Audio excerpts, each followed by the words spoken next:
चलिए रीड करते हैं। In the circuit shown zener diode has breakdown voltage 10 volt. Okay, knee current दिया गया है 1 मिली एम्पियर का, यानी कि यहां पर हमें डेटा दिया है VZ equal to 10 volt, IZ minimum is given here, that is 1 milliampere. Okay, and load current 10 milliampere. देखिए लोड करंट की वैल्यू यहां पर चेंज नहीं हो रही है, यहां पर सप्लाई वोल्टेज वेरी कर रहा है। कितना? Supply voltage varies from 30 volt to 50 volt. Okay, calculate the value of RS such that V naught remains regulated, यानी कि जो आउटपुट V नॉट है वो कांस्टेंट रहे, इस तरह से हमें RS की वैल्यू यहां पर बतानी है। ओके, आप लोग ट्राई करना चाहें तो स्क्रीन को पॉज करके एक बार इसको एनालाइज करने की कोशिश करें। समझते हैं जरा क्वेश्चन को, आप लोगों ने सॉल्व किया होगा इसे। देखिए सबसे पहले अगर मैं बात करूं यहां पर सप्लाई करंट IS के बारे में, जो कि यहां से फ्लो हो रहा है, सो मैं ऐसा बोल सकता हूं this IS is equal to what, zener diode में करंट जाएगा प्लस ये लोड में करंट जाएगा, यानी कि IZ प्लस IL होगा। एक चीज हमें समझनी चाहिए यहां पर कि जो जेनर डायोड है वो जब ब्रेकडाउन में रहेगा तभी आउटपुट वोल्टेज रेगुलेटेड रहेगा। बात समझ में आ गई? यानी कि जो मिनिमम डिमांडिंग करंट है जेनर डायोड का वो आपको प्रोवाइड करना चाहिए यहां पर, दैट इज 1 मिली एम्पियर। इससे कम करंट अगर आप देंगे तो ये जेनर डायोड ब्रेकडाउन में नहीं रहेगा। बात समझ में आ गई? लोड करंट की वैल्यू में यहां पर कोई चेंज नहीं है, मतलब load element resistance RL constant है, वोल्टेज हमने जेनर डायोड के थ्रू मेंटेन किया हुआ है कांस्टेंट, मतलब लोड करंट क्या है, कांस्टेंट वैल्यू होगी। एक चीज समझिएगा इस क्वेश्चन के अंदर, IL की जो वैल्यू है वो क्या है, कांस्टेंट है। मतलब जो IS की वैल्यू है जिससे कि RS डिसाइड होगा, वो और IZ इन दोनों के बिटवीन ही हमें ऑब्जर्वेशंस करने हैं। बात समझ में आ गई? IZ की मिनिमम रिक्वायर्ड वैल्यू है 1 मिली एम्पियर। IZ की वैल्यू 1 मिली एम्पियर से कम अगर आपने प्रोवाइड की तो ये सारा काम बिगड़ जाएगा। बिल्कुल, तो हम ऐसा बोल सकते हैं कि जो IS हम ले रहे हैं वो एटलीस्ट या तो क्या, सॉरी, ग्रेटर देन होना चाहिए या इक्वल टू होना चाहिए किसके, IZ मिनिमम प्लस IL के, जो कि ये कांस्टेंट है। देखिए तो अब यहां से कैसे लिखेंगे, IS is greater than and equal to IZ minimum कितना है, 1 मिली एम्पियर प्लस IL जो कि फिक्स है कितना है, 10 मिली एम्पियर। यानी कि एक चीज यहां से क्लियर हो गई कि जो IS की वैल्यू है दोस्तों, that should be greater than and equal to 11 milli ampere.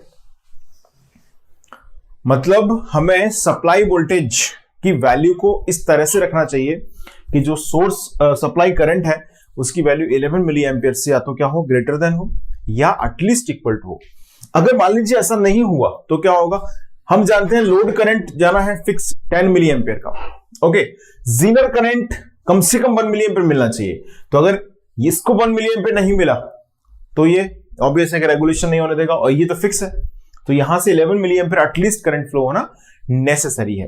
तो ये चीज समझ में आ गई, IS must be greater than equal to 11 milli ampere.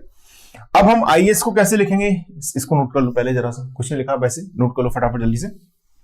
देखिए तो IS को हम ऐसे लिख सकते हैं ना, VS माइनस VZ, या IS को ऐसे लिख सकते हैं, सर्किट देखो एक बार, अपॉन RS, ऐसे लिखा हमने अपॉन RS। इसकी value greater than equal to 11 होना जरूरी है, मिली एम्पियर।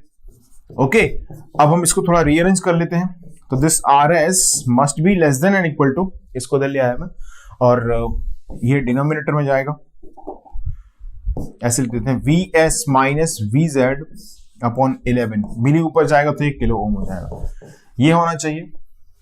VZ तो फिक्स है, हमने रेगुलेटेड रखा हुआ है इसको, तो VZ कितना है दोस्तों, तो RS must be less than and equal to this VS minus VZ है 10 वोल्ट, है ना, आपकी कॉपी में लिखा है देखो 11 अपॉन 11। अब सप्लाई वोल्टेज में सवाल उठता है कि क्या हमें सप्लाई वोल्टेज कंसीडर करना चाहिए। दो सप्लाई है हमारे पास, है ना, दो इन द सेंस दो रेंजेस हैं, 30 वोल्ट टू 50 वोल्ट। मेरी बात समझिएगा ध्यान से, देखिए 30 वोल्ट से लेके 50 वोल्ट तक की सप्लाई रेंज है।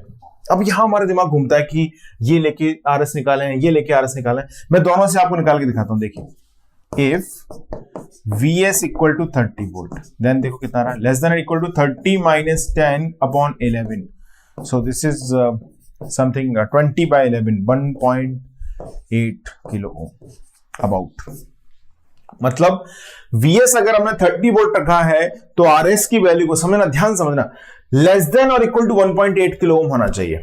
मतलब अगर मैं Rs की वैल्यू को 1.8 किलो ओम से कम लेता हूं, 1.5 किलो ओम, तो कोई प्रॉब्लम नहीं है, इतना करंट मेंटेन हो जाएगा। समझ पा रहे हैं? क्योंकि करंट हमें 11 मिली एम्पियर से ज्यादा या बराबर भेजना है, तो उसके लिए जरूरी है कि जो Rs हमने लिया है वो 1.8 हो एटलीस्ट, या उससे क्या हो, कम हो, 1.5 हो या कुछ भी हो। ओके, तो ये 30 वोल्ट की सप्लाई है, उसको कोई प्रॉब्लम नहीं है, 30 वोल्ट आप भेजते रहें तो आपका ये जो रेगुलेशन है वो मेंटेन हो जाएगा। अब मान लीजिए मैं आपसे बोलूं कि इफ Vs हमने हाईएस्ट जो रेंज है 50 वोल्ट ले लें, तो देखो क्या आएगा, Rs is less than and equal to 50 minus 10 upon 11, कितना आएगा,